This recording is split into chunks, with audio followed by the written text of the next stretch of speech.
It was 1874, London's East End, where poverty bred desperation. I never meant to be a murderer, but one wrong turn down a dark alley and I found myself drowning in secrets, blood, and a fortune worth killing for. Jackie the Ripper. The year was 1874, the place was the East End of London, the place was full of drunks, prostitutes, thieves, pickpockets, and assorted other down and outs. My name is Jackie Pryor, I've been on the game around here for a couple years. I was the youngest of 10 kids, but 7 of them didn't live past the age of 5. My father wanted a boy after so many girls and had picked the name Jack, so when I came along another girl, he called me a screaming shit machine and named me Jacqueline instead. My father did a bit of work when he could, or some thieving when he couldn't, but 9 times out of 10, he would piss what little bit of money he got up the wall as soon as he got it. My mother would shout at him when he came in, drunk as a lord and belligerent. Then they would have a screaming match that would turn violent. Mum would always come off worse.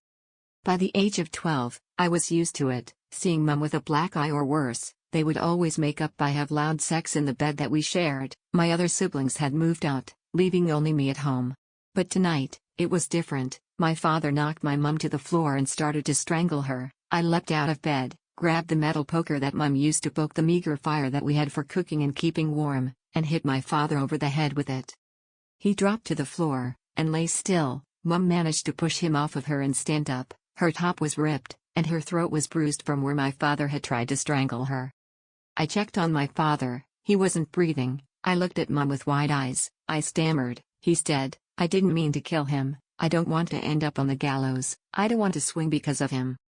We sat and talked it over quietly. The neighbors in this rundown terrace that we called home knew better than to stick their noses into other people's business, and they were a bit afraid of my father, Arthur Pryor.